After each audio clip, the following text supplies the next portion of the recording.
Well, more speculation has been raised on the reasons for NATO's intervention in Libya. And as RT's Laura Emmett reports, the organisation may have been trying to prevent Gaddafi from burying the American buck.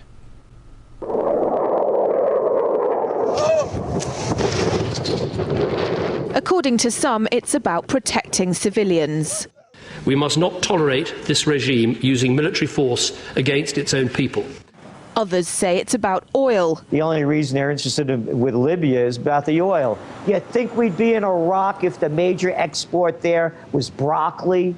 But some are convinced intervention in Libya is all about currency, specifically Gaddafi's plan to introduce the gold dinar, a single African currency made from gold, a true sharing of the wealth. It's one of these things that you have to plan almost in secret, because as soon as you say you're going to change over from the dollar to something else, you're going to be targeted. There were two conferences on this.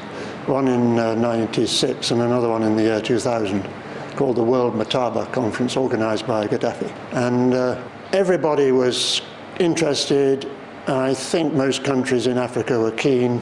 Gaddafi didn't give up.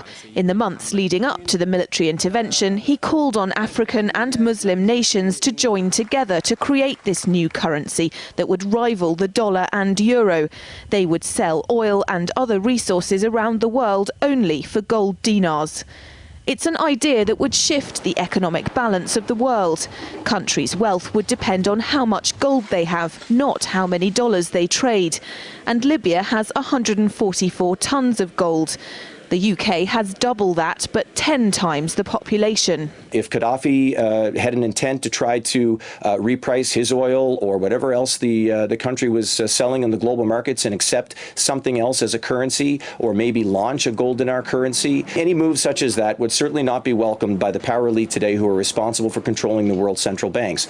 So yes, that would certainly be something that would cause his immediate dismissal and the need for other reasons to be brought forth for removing him from power. It's happened before. In 2000, Saddam Hussein announced Iraqi oil would be traded in euros, not dollars. Sanctions and an invasion followed. Some say because the Americans were desperate to prevent OPEC from transferring oil trading in all its member countries to the euro. The UK's gold is kept here in a secure vault somewhere in the depths of the Bank of England. As in most developed countries, there's not enough to go around. But that's not the case in places like Libya and many of the Gulf states. A gold dinar would have given oil-rich African and Middle Eastern countries the power to turn around to their energy-hungry customers and say, sorry, the price has gone up and we want gold. Some say the US and its NATO allies literally couldn't afford to let that happen. Laura Emmett, RT, London.